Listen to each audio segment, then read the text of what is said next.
Hai semua, kami dari kelompok 1 akan membahas tentang legalitas dalam melakukan kegiatan ekspor-impor di Indonesia. Sebelumnya, kenalin anggota kelompok 1 yuk.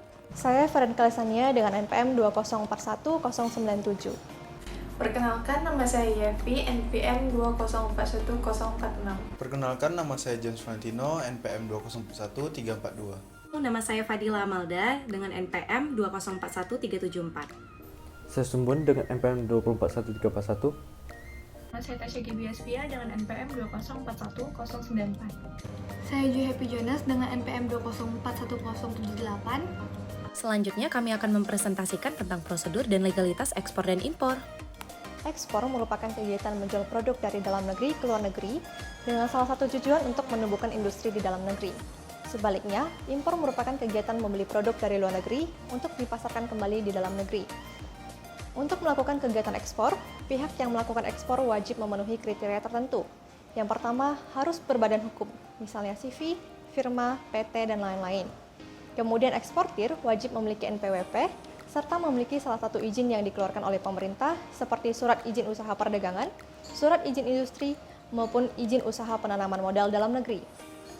Dasar hukum kegiatan ekspor di Indonesia diatur dalam Undang-Undang Nomor 17 Tahun 2006 tentang perubahan Undang-Undang Nomor 10 Tahun 1995 tentang kepabeanan, Peraturan Menteri Keuangan Nomor 145, PMK 04 Tahun 2007 tentang ketentuan kepabeanan di bidang ekspor, serta Peraturan Direktur Jenderal Bea tentang tata laksana kepabeanan di bidang ekspor dan tentang pemberitahuan pabean ekspor. Untuk dapat melaksanakan kegiatan ekspor, ada beberapa prosedur yang harus dilalui oleh eksportir. Yang pertama adalah mengisi dokumen pemberitahuan ekspor barang atau PEB, seperti namanya. Dokumen ini berfungsi untuk melaporkan jenis barang yang akan diekspor ke kantor pabean. Barang yang diekspor tidak boleh melanggar peraturan jenis barang yang dilarang untuk diekspor. Pendaftaran PEB disampaikan paling cepat 7 hari sebelum tanggal perkiraan ekspor dan paling lambat sebelum barang ekspor masuk kawasan pabean. Pendaftarannya juga wajib disertai dengan nomor induk perusahaan atau NIPER dan dilengkapi dokumen pelengkap seperti invoice dan packing list, bukti bayar pendapatan negara bukan pajak, bukti bayar bea keluar jika barang ekspor dikenai bea keluar, serta dokumen dari instansi teknis terkait. Prosedur selanjutnya adalah penyampaian PEB oleh eksportir. Pada kantor pabean yang sudah menerapkan sistem PDE atau pertukaran data elektronik kepabeanan, eksportir maupun PPJK atau pengusaha pengurusan jasa kepabeanan wajib menyampaikan PEB dengan menggunakan sistem PDE kepabeanan. Dan inilah adalah sistem PDE kepabeanan. Yang pertama adalah pelunasan pajak ekspor jika barang ekspor tersebut dikenai pajak ekspor. Penyampaian PEB ini dapat dilakukan oleh eksportir atau dikuasakan kepada PPJK. Yang kedua, ada pemeriksaan fisik barang ekspor dan penelitian dokumen. Yang ketiga, jika seluruh dokumen dan prosedur telah mendapatkan persetujuan, maka pemuatan barang ekspor ke sarang pengangkut dapat dilaksanakan. Sedangkan persyaratan dan persiapan untuk seseorang maupun sebuah badan usaha untuk memasukkan barang dari luar negeri ke Indonesia atau disebut sebagai kegiatan impor adalah sebagai berikut. A. Mempersiapkan dokumen yang dipersyaratkan untuk mengimpor barang dari luar negeri ke Indonesia.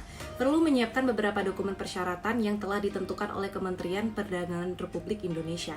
Dokumen yang dipersyaratkan adalah NPWP, rekomendasi teknisi, tanda daftar usaha, surat izin usaha perdagangan, angka pengenal impor yang merupakan tanda pengenal sebagai importir, nomor induk kependudukan, serta tanda daftar industri. Selanjutnya adalah ketentuan barang yang bisa dijadikan komoditas impor. Komoditas impor ada berbagai macam jenis, mulai dari barang mentah maupun barang yang jadi yang bisa langsung digunakan. Jenis barang yang akan diimpor harus memenuhi standar peraturan Kementerian Perdagangan. Beberapa contoh persyaratan barang impor adalah ketentuan barang bebas dengan syarat memiliki API atau angka pengenal impor, dan NIK atau nomor identitas kepabeanan. API dan NIK merupakan syarat untuk melakukan kegiatan impor dan ekspor barang.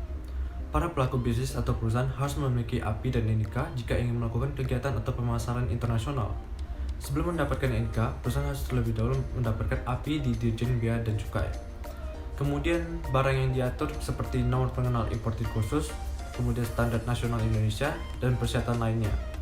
Sebagai contoh, jika ingin mengimportir helm dari luar negeri ke Indonesia, maka helm tersebut harus mengantongi sertifikasi Standar Nasional Indonesia atau SNI untuk menjamin keselamatan konsumen jika menggunakan helm tersebut pada saat berkendara motor.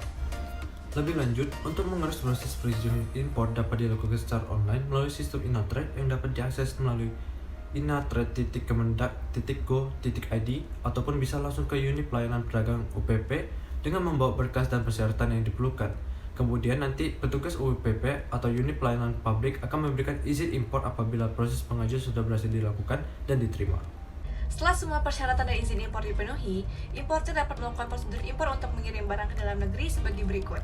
Yang pertama, pembuatan kontrak pembelian atau sales contract, yaitu dokumen atau surat persetujuan antara penjual dan pembeli yang merupakan follow-up dari purchase order yang dimintai oleh importer. Isinya adalah mengenai cara-cara pembayaran barang yang akan dijual, seperti harga, mutu, jumlah, cara pengangkutan, pembayaran asuransi, dan sebagainya. Kemudian membuka letter of credit atau LC, yaitu pembayaran perdagangan internasional yang bertujuan agar eksportir memperoleh langsung uang pembayaran dari importir tanpa menunggu konfirmasi dari negara pengimpor. Manfaat dari LC ini adalah memberikan jaminan kelengkapan dokumen yang menjadi syarat kegiatan ekspor impor sehingga dapat menghindari dan memperkecil resiko selama proses jual beli.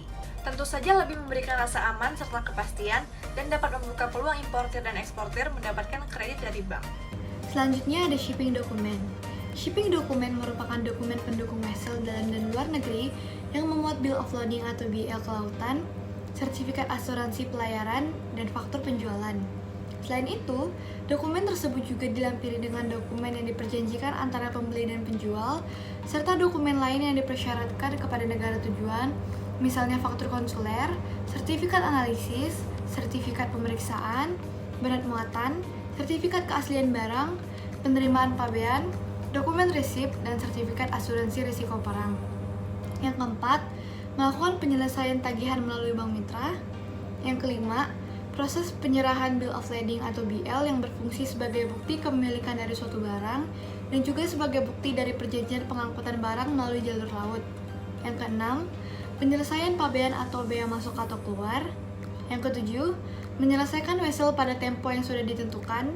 Dan yang terakhir, setelah memenuhi semua persyaratan dan prosedur yang telah disetujui, maka proses impor dapat dilaksanakan. Sekian penjelasan presentasi dari kami, mohon maaf bila ada kesalahan. Semoga bermanfaat dan dapat menambah ilmu untuk teman-teman semua. Terima kasih kepada dosen pembimbing kami, Pak Beni Zaira Lata, SH, MH. Sampai jumpa di proyek kami berikutnya. Thanks for watching.